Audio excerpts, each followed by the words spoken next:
तो इसमें है दो सुप्रीम कोर्ट जजेस जो है pull out of Krishna water case. यहाँ पर कृष्णा वाटर केस जो है वो चल रहा है नदी का।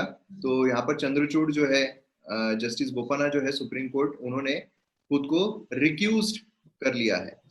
अब ये रिक्यूज जो है वो क्या होता है, मतलब सुनने से खुद को रिक्यूज कर लेना है, इसका मतलब क्या होता है ये यहाँ पर समझते हैं।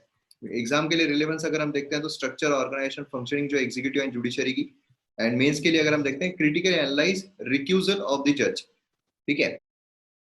एमएम एकेडमी ऐप को आपने डाउनलोड किया या नहीं? क्योंकि मेरे द्वारा जो कोर्सेस लाए जा रहे हैं यहाँ पर तो आप डेमो लेक्चर देख रहे हो, लेकिन आपको जो असली लेक्चर्स है, जो असली माल है, वो आपको एमएम एकेडमी ऐप पर देखने को मिलेगा। मतलब मॉडर्न हिस्ट्री कंप्लीटली अवेलेबल है भाई साहब, जो इंडियन पॉलिटी है कंप्लीटली अवेलेबल है, एंशिएंट हिस्ट्री कंप्लीटली अवेलेबल है, जो एथिक्स है कंप्लीटली अवेलेबल है। तो इस तरीके के आपको जो लेक्चर्स है, आपको जो कोर्सेस है, वो आपको एमएम एकेडमी ऐप पर देखने को मिलेंगे। और आप यहाँ पर हाईएस्ट क्वालिटी कंटेंट एंजॉय कर सकते हो। और ये जो हाईएस्ट क्वालिटी कंटेंट है ना, किसी को बताना मत, लोएस्ट प्राइजेस पर है। इतने कम प्राइजेस है, इतने कम प्राइजेस है, क्योंकि हमारी टैग लाइन ही है कि हर गांव से सितारे निकलेंगे और हर गांव से हम सितारे निकाल कर रहेंगे।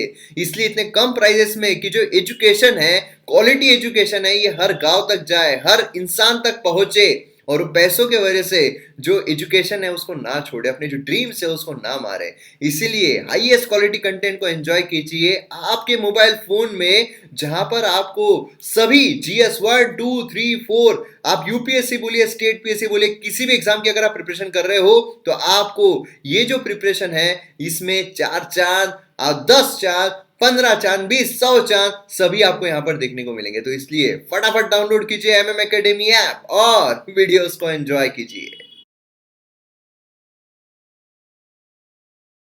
तो अब यहाँ पर जजेस जो है वो अपने आप को रिक्यूज करना मतलब क्या? तो अभी क्या हो रहा है, अभी कृष्णा वाटर डिस्प्यूट जो है वो चल रहा है, कृष्णा रिवर वाटर डिस्प्यूट। तो अब इसमें कृष्णा रिवर जो है उसके बारे में इंपॉर्टेंट इंफॉर्मेशन आ जाती है कि कृष्णा रिवर कौन से स्टेट से जाती है, कौन से स्टेट से जाती है, कौन कौन से स्टेट से जाती है, कौन से स्टेट से उसका ओरिजिन होता है, कहाँ से ओरिजिन होता है, कौन कौन से स्टेट से जाती है, कहाँ पर वो डूबती है। ठीक है, तो ये यहाँ पर इंपॉर्टेंट है। इसमें अरे यहीं पर दिया हुआ है स्टेट्स, इसमें तेलंगाना, आंध्र प्रदेश, कर्नाटका। महाराष्ट्र से नहीं जाती है क्या? चंद्रचूड़ जो है इज फ्रॉम महाराष्ट्र और जस्टिस बोपन्ना जो है वो कर्नाटका से है। तो अब दोनों ही जो स्टेट्स है जहां पर कॉन्फ्लिक्ट चल रहा है, जहां पर दोनों ही स्टेट में प्रॉब्लम चल रहा है, तो एक एक स्टेट से है, दूसरे दूसरे स्टेट से है। तो अब इनको लग रहा है कि भाई यहाँ पर ऐसा होगा कि प्रॉब्लम क्रिएट हो जाएगा कि हम हमारे स्टेट की तरफ से निर्णय देंगे, दूसरे जो है वो उनके स्टेट की तरफ से निर्णय देंगे। इसलिए ऐसा है कि हम यहाँ पर क्या करते हैं, स्टेट का मुद्दा जो है वो ऊपर सुप्रीम कोर्ट में वो आपसी मुद्दा ना बन जाए, इसकी वजह से उन्होंने खुद को क्या कर लिया, रिक्यूज कर लिया। मतलब हम यहाँ पर इस केस से बाहर निकल रहे हैं, हम इसकी सुनवाई जो है वो नहीं करेंगे, सुनेंगे ही नहीं। तो यहाँ पर कृष्णा वाटर अगर हम देखते हैं तो यहाँ पर कृष्णा रिवर जो है वो देखने को मिलती है। अभी आपके लिए होमवर्क है कि कहाँ से कृष्णा रिवर निकलती है और कहाँ को जाती है, कहाँ पर पहुंचती है और कौन कौन से स्टेट्स में से जाती है। हालांकि ये ऑलरेडी मैंने बता दिया है। तो अभी इसमें रिफ्यूजल जो है जज का वो क्या है? तो जब भी कॉन्फ्लिक्ट ऑफ इंटरेस्ट होता है, कॉन्फ्लिक्ट ऑफ इंटरेस्ट मतलब क्या है कि जज जो है उनको लग रहा है कि भाई यहाँ पर ये मेरा कुछ कॉन्फ्लिक्ट आएगा, कि ये मैं एक पॉइंट ऑफ व्यू रखता हूँ, मैं एक अपने व्यूज रखता हूँ, वो केस में अड़थड़ा बन सकते हैं। क्योंकि जज का काम क्या है, जज का काम है न्यूट्रल रह के सारी चीजों को सुनना। लेकिन अगर उसके पॉइंट ऑफ व्यू ऑलरेडी कुछ बने हुए किसी चीज को लेके, या फिर अगर सॉफ्ट कॉर्नर बना हुआ है, तो वहां पर कॉन्फ्लिक्ट ऑफ इंटरेस्ट जो है वो क्रिएट हो जाता है।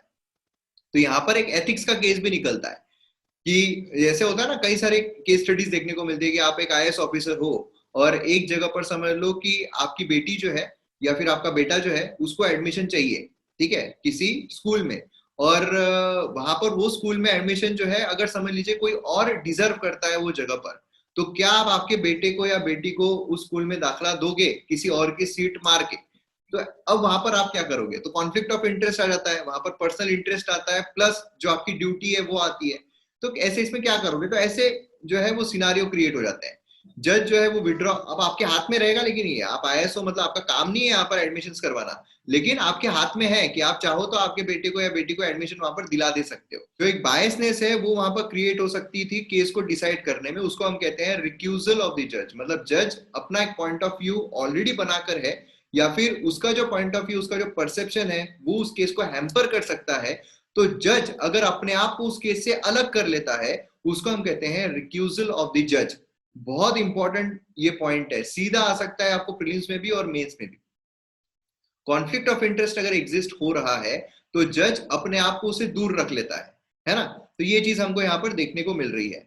यहाँ पर practice stems from cardinal principle due process of law. यहाँ पर है कि जज जो है उन्होंने अपना खुद का केस नहीं लड़ सकता है, जैसे जज कि खुद का ही केस चल रहा है, उसके ऊपर केस है जज के ऊपर और अपना ही केस वो खुद लड़ रहा है, तो वैसा नहीं हो सकता। उसी तरीके से अपना एक परसेप्शन अगर कोई जज ने बनाया हुआ है तो वो भी वहां पर नहीं हो सकता है। ये चीज हमको यहाँ पर रिक्यूजल ऑफ केस में देखने को मिल रही है।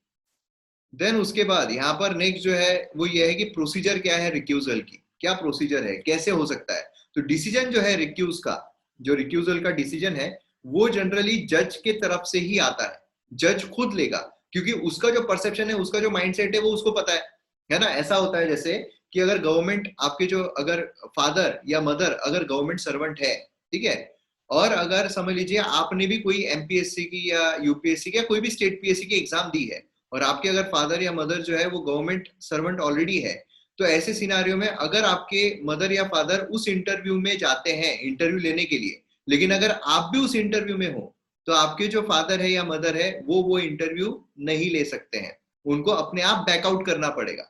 वो ही रिक्यूजल बेसिकली कहलाता है। जैसे फॉर एग्जाम्पल अगर आपके मदर या फादर जो है वो गवर्नमेंट सर्वेंट है और कोई गवर्नमेंट एग्जाम के पेपर निकालने हैं, क्वेश्चंस निकालने हैं पेपर के, तो पेपर के क्वेश्चंस कैसे निकलते हैं आपको पता होगा। अगर समझ लो यूपीएससी या यूपीएससी का तो खैर मैं नहीं बता सकता हूँ, लेकिन एमपीएससी का मैं बता सकता हूँ। तो एमपीएससी में बेसिकली होता क्या है, अगर कोई गवर्नमेंट सर्वेंट है तो बहुत सारे लोग जो उस फील्ड के हैं उनसे समझ लीजिए कि 50-100 क्वेश्चंस मंगाते हैं, ठीक है। 50, इन्होंने 50 क्वेश्चंस भेजे, इन्होंने 50 क्वेश्चंस भेजे, इन्होंने 100 क्वेश्चंस भेजे, इन्होंने 80 क्वेश्चंस भेज दिए, इन्होंने 50, तो ऐसे सब क्वेश्चंस मंगाते हैं एंड रैंडमली इनके सभी के क्वेश्चन जो है वो इंक्लूड करते हैं रैंडमली, कोई भी क्वेश्चन।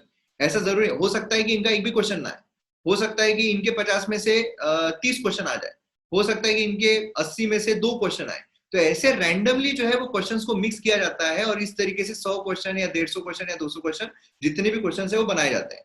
तो अगर समझ लो कि यहाँ पर ये 50 क्वेश्चन इन्होंने निकाले लेकिन इनका बेटा भी या बेटी भी यहाँ पर ये एग्जाम दे रही है, तो फिर ये यहाँ पर पेपर सेट नहीं कर सकते।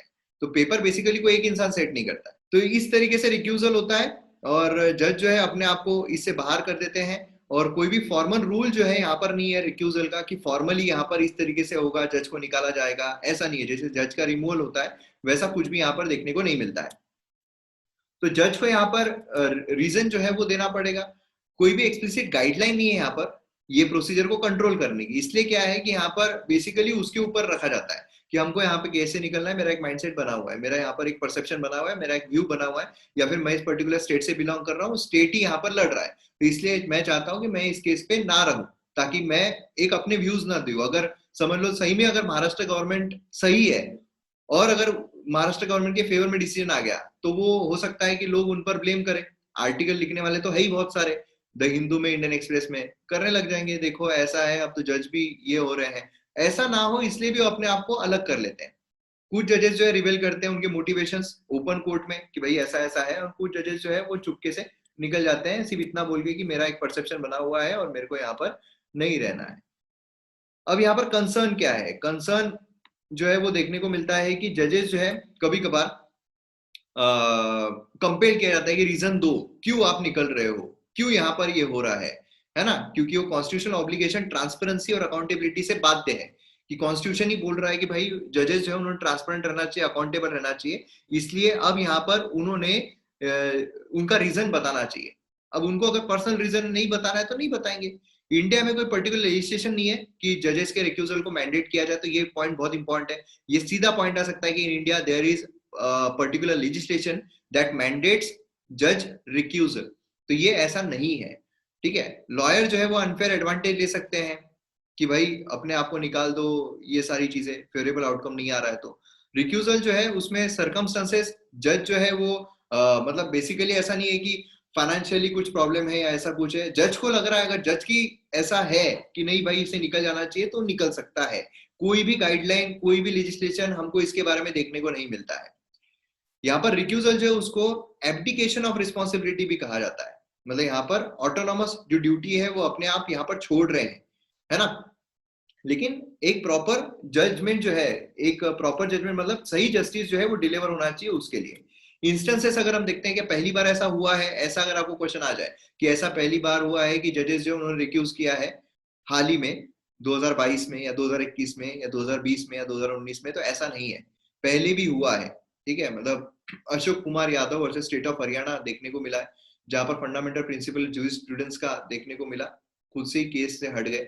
उसी के साथ यहाँ पर नोवर्टीज एजी वर्सेस यूनियन ऑफ इंडिया, जहां पर उन्होंने अपना नाम जो है वो विड्रॉ कर लिया था।